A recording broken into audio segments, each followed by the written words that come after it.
എല്ലാവർക്കും വിനീത നമസ്കാരം. ശ്രീമദ് ഭാഗവതം ദശമസ്കന്ധം അധ്യായം 83 ശ്ലോകം 12 തൊട്ട് 21 വരെ 11 ശ്ലോകങ്ങൾ. അമിത്രവിന്ദ എങ്ങനെയാണ് ഭഗവാനെ വിവാഹം ചെയ്തതെന്ന് ഇതാ പറയണു ദ്രൗപദിയോട്. ഓം നമോ ഭഗവതേ വാസുദേവായ. കോമളം കൂജയൻ വേണും ശ്യാമളോയം കുമാരക വേദവേദ്യം പരം ബ്രഹ്മ ഭാസതാം പുരതോ മമ. ഓം നമോ ഭഗവതേ വാസുദേവായ. ഓം നമോ ഭഗവതേ വാസുദേവായ. ശ്ലോകം 12. ശ്രീമിത്രവിന്ദോവാച. യോ മാം സ്വയം വിജിത്യ ഭൂപാൻ നിന്നെ സ്വയൂഥകമിവാത്മബലിം ദ്വിപാരി ഭ്രാതൃംശ്ച മേ പകുരുതഃ സ്വപുരം ശ്രിയൗക തസ്യാസ്തു മേനുഭവമംഘ്രി അവനേ ജനത്വം. ഇത്രയെന്ത് പറയാണ്? സ്വയംവരത്തിന്റെ സമയത്ത് സാക്ഷാൽ ശ്രീപതിയായ ഭഗവാൻ എന്റെ അടുത്ത് വന്നിട്ട് വിരോധികളായ രാജാക്കന്മാരെയും എന്റെ സഹോദരന്മാരെയും ഒക്കെ പ്രയാസം കൂടാതെ ജയിച്ചു. അവർക്കൊന്നും ഭഗവാനെ വിവാഹം ചെയ്യണത് താല്പര്യം ഉണ്ടായിരുന്നില്ല. അവര് വിരോധികളായിട്ട് ഭഗവാനെ എതിർക്കാൻ വന്നു. അവരെയൊക്കെ ജയിച്ച് ശ്വാക്കളുടെ കൂട്ടത്തിൽ നിന്ന് സിംഹം തന്റെ ഭാഗത്തെ സ്വീകരിക്കുന്നത് പോലെ എന്നെ സ്വീകരിച്ചു. എനിക്കും ഭഗവാനെ തന്നെ വിവാഹം ചെയ്യണമെന്നായിരുന്നു മോഹം. പക്ഷെ സഹോദരന്മാര് സമ്മതിക്കാതെ ഇരിക്കുകയായിരുന്നു. ഭഗവാൻ അത് എന്റെ ആഗ്രഹം അറിഞ്ഞ് വന്ന് അവരെല്ലാവരെയും ജയിച്ച്, ഒരു പ്രയാസം കൂടാതെ ജയിച്ച് എന്നെ വിവാഹം ചെയ്തു. അതുകൊണ്ട് ആ ഭഗവാന്റെ പാദക്ഷാളന കർമ്മം എനിക്ക് ജന്മം തോറും സിദ്ധിക്കണമെന്നാണ് ഞാൻ പ്രാർത്ഥിക്കുന്നത്. ഈ ജന്മത്തിൽ എനിക്ക് ഭഗവാനെ കിട്ടി. ഇനിയുള്ള ജന്മങ്ങളിൽ മുഴുവനും ഭഗവാൻ തന്നെ എന്റെ ഭർത്താവായിട്ട് വരണം എന്നാണ് എന്റെ പ്രാർത്ഥന. സത്യോവാച. സപ്തോക്ഷണോദിബലസുതീക്ഷ്ണ ശൃംഗാൻ പിത്രാകൃതാൻ ക്ഷിതിപവീര്യ പരീക്ഷണായ താൻ വീര്യദുർമദഹനസ്തരസാ നിഗൃഹ്യ ക്രീഡൻ ബബന്ധഹയഥാ ശിശവോജതോകാൻ. എന്നെ ഒരു വീര്യ പരാക്രമശാലിയായ ഒരാൾക്ക് കൊടുക്കണമെന്നായിരുന്നു എന്റെ അച്ഛന്റെ കുറച്ച് തീരുമാനം. അപ്പോ രാജാക്കന്മാരുടെ ബലവീര്യ പരീക്ഷ ചെയ്യാൻ അധികം ബലവും വീര്യവും മൂർച്ചയുള്ള കൊമ്പുകളുള്ള 7 കാളകളെ ഒരുക്കി നിർത്തി. എന്നിട്ട് ആരാണോ ഈ കാളകളെ പിടിച്ചു കൊട്ടി സ്വാധീനമാക്കുന്നത് അവർക്ക് മാത്രമേ എന്റെ മകളെ വിവാഹം ചെയ്തു കൊടുക്കുള്ളൂ എന്ന് എന്റെ അച്ഛൻ വിളംബരം ചെയ്തു. അതനുസരിച്ച് കുറെ രാജാക്കന്മാര് വന്നു. അവരുടെയൊക്കെ ദുരഹങ്കാരങ്ങളെ ഒക്കെ ഈ കാള തന്നെ നശിപ്പിച്ചു. ആ കാളയുടെ അവർക്കൊന്നും പിടിച്ചു കെട്ടാൻ സാധിച്ചില്ല. അങ്ങനെ രാജാക്കന്മാര് പരാജിതരായി പോയിക്കൊണ്ടിരിക്കുമ്പോ ഭഗവാൻ സ്വബലത്താൽ ആ കാളകളെ പിടിച്ചടക്കി മൂക്കു തുളച്ച് കയറിട്ട് ഈ കുട്ടികളെ, ആട്ടിൻകുട്ടികളെ കൊണ്ടുവരില്ലേ, അതുപോലെ പിടിച്ചു കെട്ടി. എന്തൊരാശ്ചര്യം! അങ്ങനെയാണ് ഭഗവാൻ എന്നെ വിവാഹം ചെയ്തത് എന്ന് സത്യം പറഞ്ഞു. യൈത്തം വീരശുൽക്കാം മാം ദാസീഭിശ്ചതുരംഗിണീം അധിനിർജിത്യ രാജന്യാൻ നിന്നെ തദ്ദാസ്യമസ്തുമേ. ഒരു വീരനായ വരനു മാത്രമേ എന്നെ വിവാഹം ചെയ്തു കൊടുക്കൂ എന്നാണല്ലോ അച്ഛൻ തീരുമാനിച്ചത്. അങ്ങനെ വീരനായിട്ട് വന്ന് ഒരു പ്രയാസം കൂടാതെ ഭഗവാൻ എന്നെ സ്വീകരിച്ച് ദാസികളോടും 4 വിധ സേനകളോടും കൂടി പോരുമ്പോ അപ്പോഴും വന്നു തടുക്കാൻ രാജാക്കന്മാര്.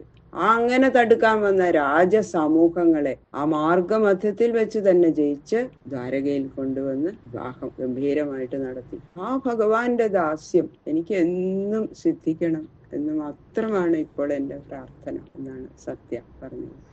ഭദ്രോവാച. പിതാ മേ മാതുലേയായ സ്വയമാഹൂയ ദത്തവാൻ കൃഷ്ണേ കൃഷ്ണായ തച്ചിത്താം അക്ഷൗഹിണ്യാ സഖീ ജനേ. ഭദ്ര പറയാണ്, ഹേ പാഞ്ചാലി, എന്റെ മനസ്സ് ശ്രീകൃഷ്ണനിൽ പതിഞ്ഞിട്ടുണ്ടെന്ന് അറിഞ്ഞ എന്റെ അച്ഛൻ അമ്മാമന്റെ മകനാണ് കൃഷ്ണൻ. അമ്മാമന്റെ മകനായ കൃഷ്ണനെ താൻ തന്നെ ആളയച്ചു വരുത്തി. അച്ഛൻ വേഗം അദ്ദേഹത്തിനോട് വരാൻ പറഞ്ഞു. അച്ഛൻ തന്നെ ആളയച്ചു വരുത്തി ഭഗവാന് അക്ഷൗഹിണിപ്പടകളോടും സഖീജനങ്ങളോടും കൂടി എന്നെ ആ ശ്രീകൃഷ്ണ ഭഗവാന് കൊടുത്തു എന്ന് പറയാം. അസ്യമേ പാദസംസ്പർശോ ഭവേ ജന്മനി ജന്മനി കർമ്മഭിഭ്രാമ്യമാണായ ഏന തച്ഛ്രേയാൽ മന. ബഹുവിധ കർമ്മങ്ങൾ നിമിത്തം ഉച്ച നീച യോനികളിൽ ജനിച്ച് മരിക്കുന്ന ജീവന്റെ ജനന മരണ ദുഃഖം ഏതൊരു ദേവനെ പ്രാപിച്ചാൽ തീരുമോ? ആ ഭഗവാന്റെ പാദത്തോടുള്ള ചേർച്ച എനിക്ക് എത്ര ജന്മം സിദ്ധിക്കുന്നതായാലും ആ ജന്മത്തിലൊക്കെ ഉണ്ടാവണേ എന്നാണ് എന്റെയും പ്രാർത്ഥന എന്ന് ഭദ്രദേവി പറയണം. ലക്ഷ്മണോവാച മമാവിരാജ്ഞച്യുത ജന്മകർമ്മ ശ്രുത്വാ നാരദഗീതമാസഹ ചിത്തം മുകുന്ദേ കില പത്മഹസ്തയാ വൃതസ്സു സംഋശ്യ വിഹായ ലോകപാൻ. ലക്ഷ്മണ പറയാണ്, ഹേ രാജ്ഞി പാഞ്ചാലി, നാരദ മഹർഷി പലപ്പോഴും ഭഗവാനെ പറ്റി ഇങ്ങനെ കീർത്തിക്കും ഇങ്ങനെ കൊട്ടാരത്തിൽ വരുമ്പോ. അപ്പൊ അദ്ദേഹത്തിന്റെ ആ ജന്മകർമ്മങ്ങളൊക്കെ വളരെ ശ്രദ്ധയോടുകൂടി ഭക്തിയോടുകൂടി ഞാൻ കേട്ടു. സാക്ഷാൽ ലക്ഷ്മി ദേവി ഭഗവാനെ വരിച്ചുവെന്നും അറിഞ്ഞു. എങ്കിലും നന്നായിട്ട് ആലോചിച്ചപ്പോ ലോകപാലന്മാരിൽ ആരിലും പ്രവേശിക്കാതെ എന്റെ മനസ്സ് പുനരാവൃത്തി രഹിതമായ സ്ഥാനത്തെ ആശ്രിതന്മാർക്ക് നൽകുന്ന ആ ഭഗവാനിൽ തന്നെ ആസക്തമായിട്ട് ഭവിച്ചു. എനിക്ക് ഭഗവാൻ തന്നെ ഭർത്താവായിട്ട് വരണേന്ന് ഞാൻ പ്രാർത്ഥിച്ചു എന്ന് പറയണം. ജ്ഞാത്വാ മമ മതം സാധ്വി പിതാ ദുഃഖിതൃവത്സല ബൃഹൽസേനൈതി ഖ്യാത തത്രോപായം അചീകരൽ. എന്നിൽ വാത്സല്യമുള്ള എന്റെ പിതാവായിട്ടുള്ള ബൃഹൽസേനൻ എന്നോട് വളരെ വാത്സല്യമുള്ള പിതാവാണ്. ഹേ പതിവ്രതേ, എന്റെ അഭിപ്രായം അറിഞ്ഞപ്പോ ശ്രീ ഭഗവാനെ അവിടെ വരുത്താനും എന്റെ ഇഷ്ടം സാധിപ്പിക്കാനും തക്ക ഒരു മാർഗം നിശ്ചയിച്ചു. യഥാ സ്വയംവരേ രാജ്ഞി മത്സ്യപാർത്ഥേപ്സയാ കൃത അയം തു ബഹിരാച്ഛന്നു ദൃശ്യത്തെ സജലേ പരം. ദ്രൗപദിയോട് പറയാണ്, ഹേ രാജ്ഞി, ഭവതിയുടെ സ്വയംവരത്തിന് നിശ്ചയിച്ച ആ മത്സ്യാകൃതിയായ ലക്ഷ്യം പുറമെ കാണില്ല. എങ്കിലും സ്തംഭത്തോട് ചേർന്ന് ദൃഷ്ടിയെ ഊർധ്വഭാഗത്തേക്ക് ശരിയായി നിർത്തിയപ്പോ കണ്ടു. അതുകൊണ്ട് സ്ഥിരദൃഷ്ടിയുള്ള അർജുനൻ അതിനെ ഭേദിച്ചു. ഈ ലക്ഷ്യമാകട്ടെ അതുപോലെയല്ല, ആയിരുന്നില്ല. പുറമേം കാണില്ല, സ്തംഭത്തിന്റെ അന്തർഭാഗത്തിലും കാണില്ല. കീഴ്ഭാഗത്ത് വെച്ചിരിക്കുന്ന ജലപാത്രത്തിൽ മാത്രം ആ ലക്ഷ്യത്തിന്റെ പ്രതിബിംബം കാണും. അപ്പോ ദൃഷ്ടിയെ കീഴ്പോട്ട് നിർത്തിയിട്ട് മേൽഭാഗത്തുള്ള ലക്ഷ്യം ഭേദിക്കണം. ഇത് അർജുനനും സാധിക്കില്ല എന്ന് എന്റെ അച്ഛന് മനസ്സിലായി. ഈ പ്രവൃത്തി ജ്ഞാനപരിപൂർണനായ ഭഗവാന് മാത്രമല്ലാതെ മറ്റാർക്കും സാധിക്കില്ല എന്ന് എന്റെ പിതാവ് നിശ്ചയിച്ചിട്ടാണ് ഇതുപോലെ ഒരു ലക്ഷ്യനിർമ്മാണം ചെയ്തത്. ശ്രുത്വൈതൽ സർവതോ ഭൂപ ആയയുർ മൽപിതുപുരം സർവാസ്ത്രശസ്ത്ര തത്വജ്ഞാ സോപാധ്യായ സഹസ്രശ. ഈ നിശ്ചയം കേട്ടപ്പോ എല്ലാ ദിക്കിൽ നിന്നും സർവാസ്ത്രശസ്ത്രങ്ങളിലും വിദഗ്ധരായിട്ടുള്ള അനേകം രാജാക്കന്മാര് അവരുടെ ഉപാധ്യായന്മാരോടുകൂടി എന്റെ പിതാവിന്റെ രാജധാനിയിലേക്ക് വന്നു. പിത്രാ സംപൂജിതാ സർവേ യഥാ വീര്യം യഥാ വയ ആദദു സശരം ചാപം വേത്തും പർഷതി മധ്യ. വന്നവരെല്ലാം വയസ്സിന്റെ ക്രമത്തിനും വീര്യത്തിനനുസരിച്ച വിധം എന്റെ പിതാവ് സ്വീകരിച്ചു, സൽക്കരിച്ചു. സഭയിലുള്ള എല്ലാവരുടെയും മുമ്പാകെ എന്നെ നിർത്തി. വിവാഹം കഴിക്കണമെന്ന് മനസ്സുള്ള അവരെല്ലാം ലക്ഷ്യം മുറിക്കാനായി അമ്പും വില്ലും എടുത്തു പിടിച്ച് എല്ലാവരും എന്നിൽ തന്നെ മനസ്സ് വെച്ചു. അതുകൊണ്ട് എന്താ, അവരൊന്നും ലക്ഷ്യം ഭേദിക്കാൻ സാധിച്ചില്ല. ആദായ വ്യസൃജൻ കേജിൽ സജ്ജം കർത്തുമനീശ്വര ആഘോഷ്ടം ജാം സമുൽകൃഷ്യ പേതുരേകേ മുനാഹത. ലക്ഷ്യം മുറിക്കാൻ ഉപയോഗിക്കേണ്ടതിന് വെച്ചിരിക്കുന്ന വില്ലെടുത്തവരിൽ ചിലര് ഞാണു വലിച്ചു കെട്ടാൻ പോലും സമർത്ഥരല്ലെന്ന് കണ്ട ഉടനെ അവിടെ തന്നെ വെച്ചു പോയി. വേറെ ചിലര് വില്ലെടുത്ത് കോഷ്ടപര്യന്തം ഞാണു വലിച്ചു. ശാപത്തിന്റെ ശക്തിയെ താങ്ങാൻ തന്നെ അവർക്ക് സാധിച്ചില്ല. അവര് ഭൂമിയിൽ വീണു. സജ്യം കൃത്വാ പരേ വീര മാഗധാംഭഷ്ടചേദിപാ ഭീമോ ദുര്യോധന കർണോ മാവിന്ദൻ തദവസ്ഥിതി. ഭീമൻ, ദുര്യോധനൻ, കർണൻ, ജരാസന്ധൻ, അംബഷ്ഠൻ, ശിശുപാലൻ, മറ്റു മുതലായിട്ടുള്ള എല്ലാ വീരന്മാരും വില്ലില് ഞാണു വലിച്ചു കെട്ടി എങ്കിലും ലക്ഷ്യം കാണാൻ അവർക്ക് കഴിഞ്ഞില്ല.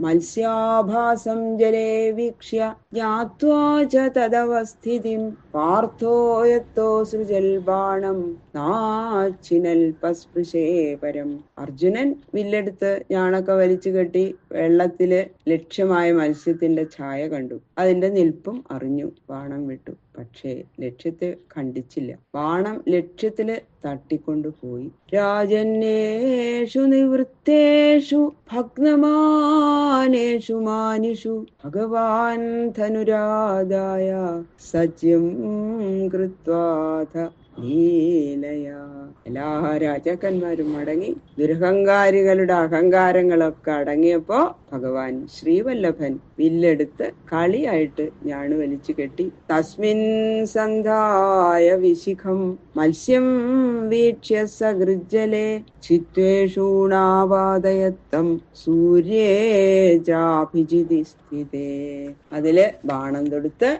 വെള്ളത്തിലെ മത്സ്യപ്രതിബിംബത്തെ ഒന്ന് അങ്ങോട്ട് നോക്കി. സൂര്യൻ വിജയപ്രദമായ അഭിജിത്ത് എന്ന മുഹൂർത്തത്തിൽ നിൽക്കുന്ന ശുഭാവസരത്തിൽ ബാണം കൊണ്ട് ആ ലക്ഷ്യം മുറിച്ചു വീഴ്ത്തി. ദിവിദുന്ദുഭയോ നേതു ജയശബ്ദയുതാ ഭുവി ദേവാശ്ച കുസുമാസാരാൻ മുമുചു ഹർഷവിഹ്വലാഹ. ആകാശത്തില് ദുന്ദുഭിവാദ്യങ്ങളും ഭൂമിയിലെ ജയശബ്ദങ്ങളും ഏകകാലത്തിൽ ശബ്ദിച്ചു. ദേവന്മാര് സന്തോഷാധിക്യത്താൽ പുഷ്പവർഷം ചെയ്തു. ബാക്കിയുള്ള ശ്ലോകങ്ങള് നാളെ നോക്കാം. സർവത്ര ഗോവിന്ദ നാമ സങ്കീർത്തനം. ഗോവിന്ദ ഗോവിന്ദ ഗോവിന്ദ.